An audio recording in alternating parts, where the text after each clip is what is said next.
my countrymen. This is ELLY VELEZ PAMATONG, President of the Republic of the Philippines. At this point, permit me to steal a brief glance at my personal history. I was born on a cowhide beside the Putungan River Valley at the foothills of Mount Malindan in Mindanao. There was a clearing in that area known as Kaingen in our dialect, where I found joy and happiness beyond compare. I grew up in that forest glade, in that Kaingen, where life was so simple and beautiful that I did not ask for more. We could not ask. We could not have asked for more. From the foothills of Mount Malindan to this point where I am right now, the jury president of the Republic of the Philippines. It was a long, long journey.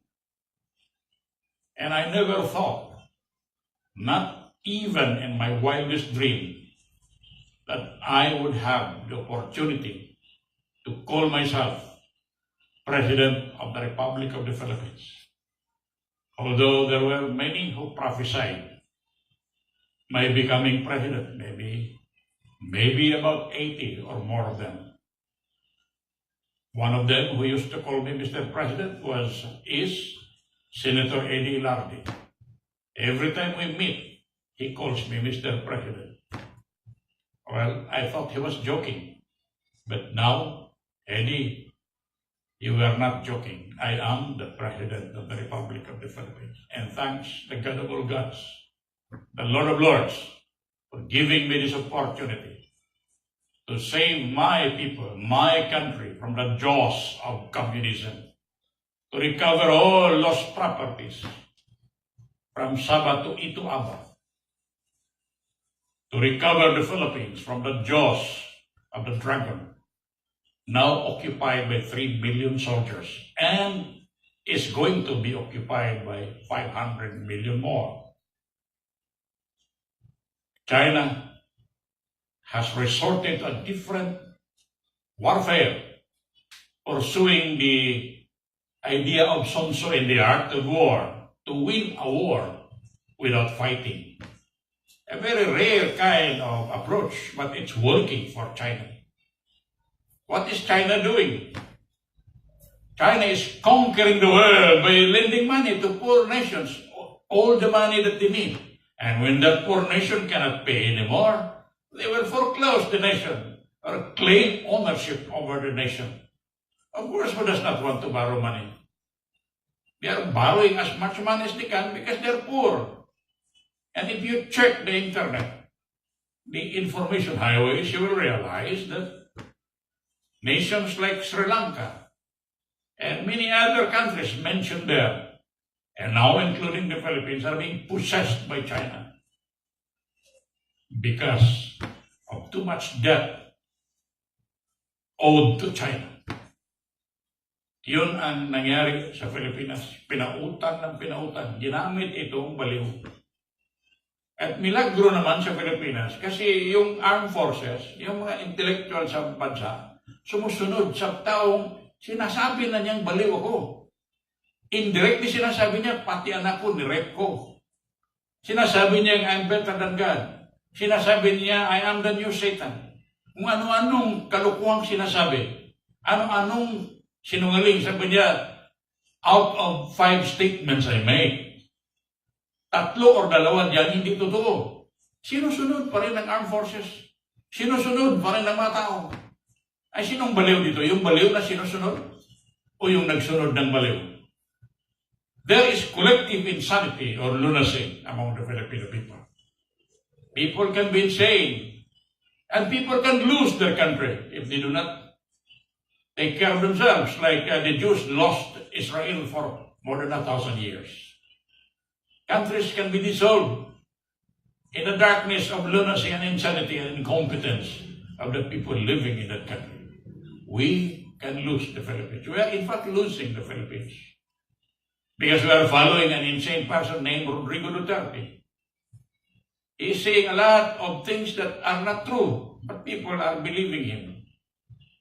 He's saying that the church is a bully. He's the worst bully the world has ever known. When you admit you have killed more than 30,000, is that not a bully? Or you're a mass murderer? When you order people to kill the bishops, is that not a bully? Or worse than a bully? But itong classmate ko na, well, guwapo siguro, pero tinatawag ng ibang mukhang butiking o si Palito, pero palagi ko guwapo ito. Si Panelo, classmate ko ito, nagduda pa kung bakit ako nag-graduate sa UP. Sabi, okay daw, ang ginawa ni Digong, nakakaya ito, taga-UP baka busog ng pera ito. At yung panalo daw ni Catriona Gray, partly dahil daw kay Digong. Kung nalaman na matao nagbaliw yung advisor ni Catriona, matatalo yun. Then itong may isang baliw namang nanggaling sa Aquino family, yung product incestuous relationship. Kasi yung grandfather ni Juan, Bam Aquino, first degree cousins nag-asawa, si Igno at saka yung Juan. Asawa niya, Aquino rin. Kaya si Ninoy, hindi niya ginamit yung Aquino as middle name. Kasi kung ginamit niya yung Aquino as middle name, Benigno Aquino. Nagyarian yung magkapatid. Kaya nga, yung mga produkto, medyo lang, no? Medyo mongoloid. Anak ni Cres, mongoloid. Medyo mongoloid. Si Noy, medyo mongoloid. Ito si Bam Aquino na dapat yung spelling hindi B-A-M, dapat B-U-M, Bam Aquino. Kung sino-sino lang sinasabing, ano-ano lang sinasabing nagawa niya para iboto siya.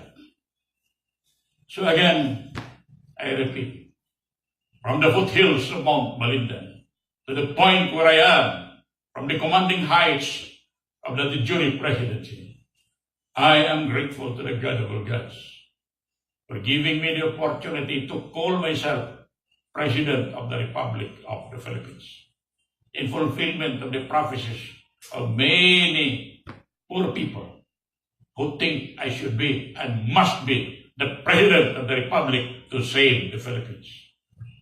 Yun, nagpasalamat ako sa Diyos ng mga Diyos na binigyan akong pagkakataon na maging de jure or full-fledged President of the Philippines. On January 29, I will march to Malacanang with 20,000 troops. Iitim ang kalsada papunta ng Malacanang. I will march to Malacanang with 20,000 members of the United States Allied Freedom Fighters of the East and reclaim my office as President of the Republic of the Philippines. Inaasahan ko ang armed forces, yung more than 33 generals, to support my people, not to stand in the way and cause bloodshed. However, ito ang masabi ko. Kung hindi ko man lang makuha ang majority ng armed forces, which I expect to get, dahil hindi naman baliw yung matao na yun. Kung hindi ko makuha, at mayroong panatiko dyan na gusto magpatayan sa ngalan ng isang baliw, baka I will reconsider not going there. Total, andito na rin ako sa Malacanang Palace. Ito ang Malacanang Palace ko ngayon. A president will have a palace wherever he sits. Wherever a president sits, that is the presidential palace. Tulad ng bayani. Ang bayani, maski saan mo ilibing, bayani yan. Libingan ng bayani yan. Kung aso, kung ilibing mo doon sa libingan ng bayani, aso pa rin yan. Tulad ng aso ni Cory Aquino, nilibing doon sa libingan ng bayani, aso pa rin yun, maski ano nilibing sa libingan ng bayani. Kung saan ako, Office of the President, Palace of the Presidency, itong lugar ko, tinawag ko itong may lakan diyan. Ibig sabihin, may hari diyan. Yung Malacanang, ano yan? May lakan diyan. Yung mga taga-Europe na kinig dyan, akala Malacanang. Pero ibig sabihin, may lakan dyan, may hari dyan. Ginawa ako ng hari sa mga Filipino. By the God of all gods. Hindi ako Diyos, tulad ng baliw naman si Kibuloy, hindi ako Diyos. At ginawa akong tunay na presidente sa Republika ng Pilipinas. At sana po ay susunod kayo sa akin. Susunod kayo sa akin. At mag-contribute kayo para makabili tayong armas, para dadami tayo, at mabawi ko ang Republika sa Pilipinas, ibalik ko sa kamay ng mga Pilipino. And together, let us create a new republic founded upon the living heart of reality, the heart of man. I think that would be all for today. Thank you and good day.